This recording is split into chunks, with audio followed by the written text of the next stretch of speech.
As bilateral and business ties between India and Guyana deepen, many are calling for easier flights and visa-free travel between the two countries. On Sunday, at a reception held before his departure, the visiting Indian External Affairs Minister Dr. Subrahmanyan Jaishankar was engaged on these matters. He noted the concerns raised and assured members of the Indian diaspora that his government was seeking to address those.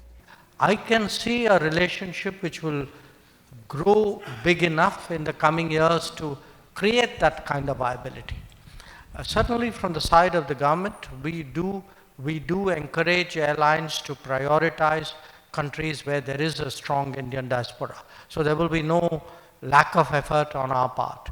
But my own sense is you also have to, in a sense, give credit for market to do its work in that regard. Your question about the visa. Look, we today in India do e-visas for most of the world, including Guyana. I don't know if anybody has had a problem applying for e-visas and finds it difficult. If you do, I would be very interested to hear it. But I would actually suggest to you that an e-visa is better than a visa on arrival, because in an e-visa, an immigration person in India already has your details. All they have to do when you land up in India is to very quickly validate what you're carrying on your passport against what they have on the database.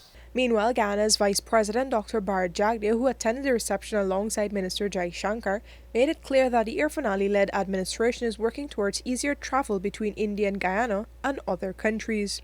Shortly before the reception, at a commissioning ceremony held in Georgetown, President Dr. Irfan-Ali made a subtle call for easier travel to and from Guyana, not just with India, but other countries. We have to resolve the difficulties in flights coming here, removing as much as possible hurdles.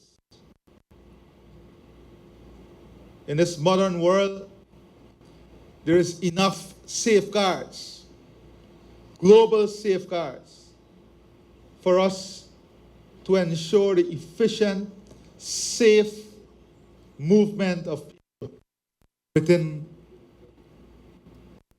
countries, among countries. Importantly, an air services agreement which allows for easier travel between the two nations was inked during Minister Jaishankar's visit. This agreement reportedly opens investment opportunities and caters for Guyanese owned airlines to have direct market access to international airports in India and vice versa. Presently, there is no direct flight between India and Guyana, but a press release from Guyana's Ministry of Public Works explained that this agreement institutes the legal framework that opens market access for airlines of both states to operate and enhance cooperative air transport services, trade, and economic growth between the two countries. Reporting for the newsroom, I am Vishani Raghavir.